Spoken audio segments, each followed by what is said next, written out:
दोस्तों welcome to doctor league. इस video में हम बात करेंगे कि कौन सी टेस्ट सीरीज़ नीट के लिए बेस्ट है। पहले मैं सारी टेस्ट सीरीज़ के बारे में बताऊंगा, एलन की सारी टेस्ट सीरीज़ बताऊंगा, आकाश की कौन कौन सी टेस्ट सीरीज़ है, और उसके बाद फिजिक्स वल्ला की कौन कौन सी टेस्ट सीरीज़ है उसके बारे में बताऊंगा। और देन मैं बताऊंगा कि मैंने कौन सी टेस्ट सीरीज़ ज्वाइन करी थी जिसकी मदद से मैंने 695 स्कोर करा। वीडियो स्टार्ट करने से पहले थोड़ा सा मैं अपने बारे में बता देता हूँ कि मैंने कितना स्कोर करा। मैंने 2024 नीट दिया जिसमें 695 मैंने स्कोर करा था। 695 मैंने स्कोर करा था जिसमें कि बायो में मेरे फुल मार्क्स थे यानी कि 360 आउट ऑफ 360 थे। केमिस्ट्री में मेरे फुल मार्क्स थे यानी कि 180 आउट ऑफ 180 थे। और फिज़िक्स में मेरे 155 थे 180 में से। तो ये रहा मेरे स्कोर के बारे में बात। और अब इस वीडियो को स्टार्ट करते हैं। तो कौन सी टेस्ट सीरीज़ सबसे बेस्ट रहेगी? अगर हम पहले एलन की टेस्ट सीरीज़ के बारे में बात करें तो एलन के पास ये 3 टेस्ट सीरीज़ हमें देता है एलन, ठीक है। लीडर, अचीवर और रैंकर्स। लीडर टेस्ट सीरीज सबसे पहले स्टार्ट होती है, देन अचीवर टेस्ट सीरीज होती है, देन रैंकर्स टेस्ट सीरीज होती है। लीडर जो होती है ये स्टार्ट हो जाती है तकरीबन जून के करीब, यानी कि मई में एग्जाम होता है, उसके अगले महीने से ही लीडर टेस्ट सीरीज स्टार्ट हो जाती है। अचीवर टेस्ट सीरीज की बात करें तो ये तकरीबन अक्टूबर के करीब स्टार्ट होती है।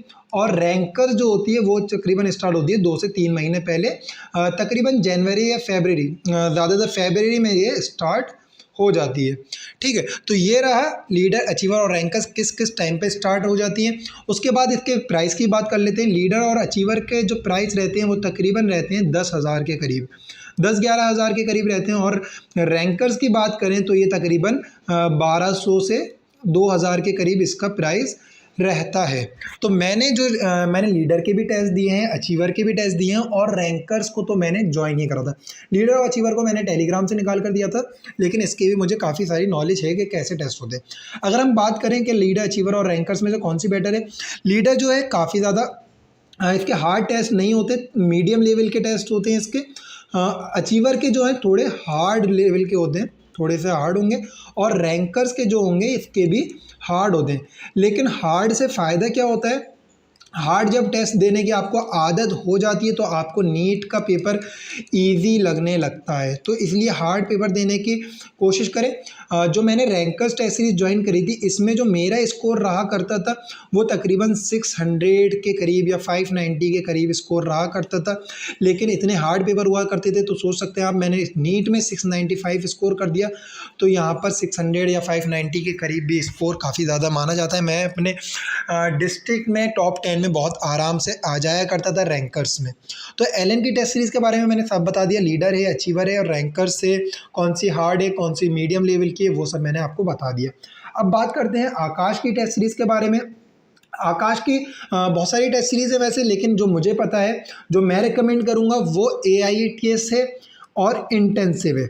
ये दोनों ही टेस्ट सीरीज़ बहुत अच्छी हैं। AITS के अगर हम प्राइस की बात करें तो इसका भी प्राइस 10,000 के करीब होता है। और इंटेंसिव एक प्रोग्राम चलता है जो कि सिर्फ आकाश के टॉपर्स के लिए होता है। उसमें एक टेस्ट सीरीज़ होती है जिसका नाम है CST। ये CST टेस्ट सीरीज़ जो होती है ये आप नहीं ख़रीद सकते, आपको कहीं नहीं मिलेगी ख़रीदने के तौर पर। इसको सिर्फ आप टेलीग्राम से इसके पेपर निकाल सकते हैं। AITS मैंने सिर्फ 2 या 3 पेपर दिए हैं इसके, लेकिन इंटेंसिव टेस्ट सीरीज़ क्योंकि ये लास्ट के 1-2 महीने में ही होती है तो इसके मैंने कम से कम 15-20 टेस्ट दिए हैं। और इसका टेस्ट प्रोग्राम में भी जो चलता है वो डेली प्रैक्टिस टेस्ट के हिसाब से चलता है। तो इसलिए मैंने भी लास्ट के 1 महीने में रोज़ाना इसका टेस्ट दिया करता था। असल में हमारी कोचिंग वाले ही कराया करते थे कुछ स्पेशल स्टूडेंट्स को ये वाले टेस्ट, तो उसके हिसाब से हम ये टेस्ट सीरीज़ दिया करते थे डेली। और इसमें मेरा स्कोर तकरीबन 660 से 670 स्कोर रहा करता था। मीडियम लेवल के पेपर होते हैं, ना ज़्यादा हार्ड ना ज़्यादा इजी, लेकिन बहुत ज़्यादा अच्छा स्टैंडर्ड होता है इंटेंसिव टेस्ट सीरीज़ का। तो मैं आपको भाई रिकमेंड करूँगा ये टेस्ट सीरीज़ आप बिल्कुल दें। टेलीग्राम से निकलवा कर इसका कॉपी प्रिंट आउट निकलवा कर आप ये टेस्ट सीरीज़ ज़रूर दें। कोई टेस्ट सीरीज़ ज्वाइन करें ना करें, इंटेंसिव ज़रूर दें। बहुत अच्छी टेस्ट सीरीज़ है। सोच लिया आकाश के टॉपर्स के लिए उन्होंने ये बनाई है, तो हर किसी के लिए नहीं बनाई है, लेकिन आपको टेलीग्राम पर ये मिल जाएगी तो आप ये दे सकते हैं। बहुत अच्छी टेस्ट सीरीज़ है। और अब बात करते हैं कि फिज़िक्स वल्ला की टेस्ट सीरीज़ के बारे में।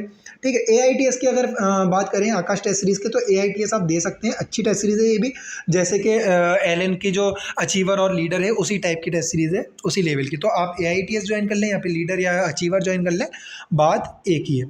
ठीक है, अब हम बात करते हैं फिज़िक्स वल्ला की टेस्ट सीरीज़ के बारे में। तो फिज़िक्स वल्ला की पहली टेस्ट सीरीज़ है रैंकर्स टेस्ट सीरीज़। तो ये रैंकर्स टेस्ट सीरीज़ जो है, ये इस तरीके से नहीं है कि आप मोबाइल पे इसको ख़रीद लें। ये रैंकर टेस्ट सीरीज़ का आप ऑर्डर करेंगे इसको, और आपको इसके 14 पेपर्स ओएमआर के साथ डिलीवर हो जाएंगे घर पर ही। ठीक है, और आप उसको घर पर बैठकर किसी भी सीक्वेंस में, आपकी मर्ज़ी, आप उसका कोई वो नहीं है, दे सकते हैं। और आप इसका ओएमआर जब मतलब डेट होती है इसकी है, और इसकी ओएमआर आप अपलोड कर सकते हैं फिज़िक्स वाला ऐप पर, जिसकी आपकी रैंक भी आएगी। लेकिन मैं रिकमेंड करूँगा आप ये ज्वाइन ना करें। ऐसा नहीं है कि बेकार है या बुरी है ना, या अच्छी है या बेकार है, ऐसा कुछ नहीं है। मैं इसलिए कहूँगा क्योंकि आप इसको लगातार नहीं दे पाएंगे, एक जो कंसिस्टेंसी है वो आप मेंटेन नहीं कर पाएंगे। ठीक है, तो इसको मैं इसलिए रिकमेंड नहीं करता हूँ, जो टेस्ट सीरीज़ आपको घर पर आकर दे। ठीक है, वो चाहे रैंकर्स टेस्ट सीरीज़ हो या कोई और सी भी हो, मैं रिकमेंड नहीं करूँगा। एआईटीएस की बात करें तो एआईटीएस मैंने एक बार ज्वाइन करी थी, अपने फर्स्ट अटैम्प्ट में ज्वाइन करी थी, तो मुझे उतनी ज़्यादा अच्छी नहीं लगी थी। काफ़ी इजी क्वेश्चन थे, है ना, ज़्यादा अच्छी कोई टेस्ट सीरीज़ नहीं लगी थी। लेकिन आप एक बार अगर ज्वाइन करें, 500-600 रुपये की होती है, ज्वाइन करके आप देख सकते हैं, इतनी ज़्यादा महंगी नहीं है। मेरे बेसिस में मैं अपने बात बताऊँ, अपना एक्सपीरियंस बताऊँ, तो मुझे ज़्यादा अच्छी नहीं लगी थी। मैंने जो फिज़िक्स वाला के टेस्ट दिए हैं, बैच के टेस्ट, जैसे कि यकीन बैच के टेस्ट दिए हैं, है ना।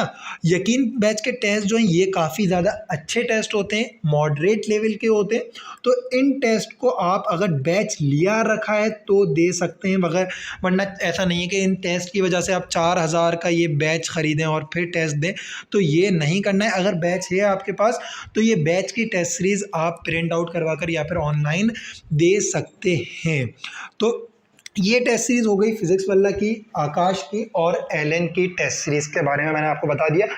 अगर मैं अपनी टेस्ट सीरीज़ के बारे में बताऊं कि मैंने कौन सी टेस्ट सीरीज़ ज्वाइन करी थी और जिससे 695 स्कोर करा, तो मैं अपने बारे में बताने जा रहा हूँ। अब सबसे पहली बात, कोचिंग के जो टेस्ट सीरीज़, जो मैंने कोचिंग ज्वाइन करी रही थी, मैं अलीगढ़ में रहता हूँ, अलीगढ़ में मैंने कोचिंग ज्वाइन करी रखी थी, तो उस कोचिंग के सारे ही टेस्ट मैंने दिए थे।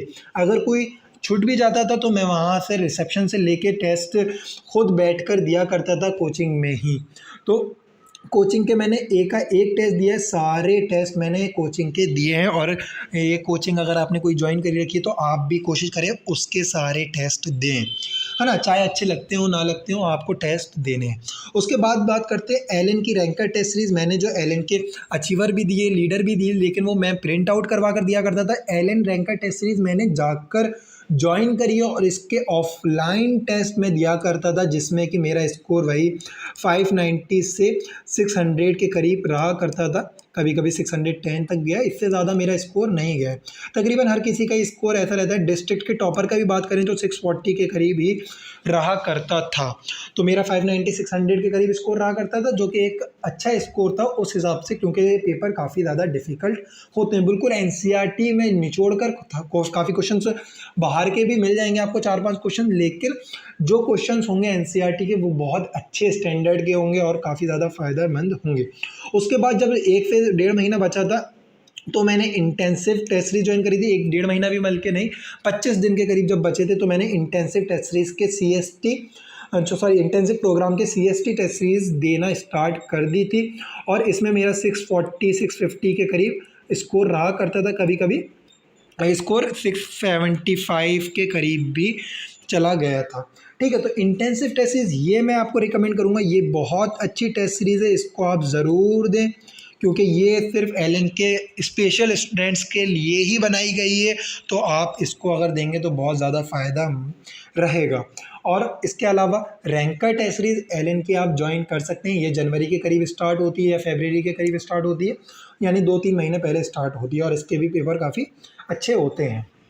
ठीक है, इसके अलावा अगर आप अचीवर, लीडर या ज्वाइन करना चाहें, आप ज्वाइन कर सकते हैं पहले ही जून के करीब या फिर अक्टूबर के करीब अचीवर की बात करें तो वो भी ज्वाइन कर सकते हैं। लेकिन एक स्पेशल जो नोट देना चाहूँगा आपको, ये आप लिख लें कि आप ऐसा ना करें, तीनों इंस्टीट्यूट की टेस्ट सीरीज़ ज्वाइन कर लें, ऐसा नहीं करना है। कोई भी एक इंस्टीट्यूट की टेस्ट सीरीज़, कोई एक टेस्ट सीरीज़ आप ज्वाइन करें, या ज़्यादा से ज़्यादा 2 ज्वाइन कर सकते हैं। एक आपकी कोचिंग अगर कर रहे हैं तो कोचिंग की हो जाएगी, और दूसरी आप ये कोई टेस्ट सीरीज़ ज्वाइन कर सकते हैं इनमें से, ठीक है। ज़्यादा टेस्ट सीरीज़ की तरफ ना भागें कि 3-4 टेस्ट सीरीज़ ज्वाइन कर लें और उस 3-4 टेस्ट सीरीज़ से आप टेस्ट दे रहे हैं, तो ये सब नहीं करना है, ज़्यादा भटकना नहीं है। एक टेस्ट सीरीज़ ज्वाइन कर लें, उसको अच्छे से प्रिपेयर करके दें, उसमें अच्छे से अच्छा स्कोर करने की कोशिश करें, 640 650 स्कोर करने की कोशिश करें, और अपना स्कोर पुश करने की कोशिश करें, ताकि आपका जो है स्कोर बढ़ता जाए और आप में कुछ फ़ायदा हो टेस्ट देने का।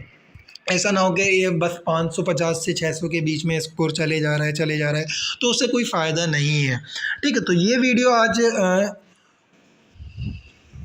तो इस वीडियो में इतना ही। वीडियो अच्छी लगी तो वीडियो को लाइक कर दिए, चैनल को सब्सक्राइब कर दिए। Thank you friends.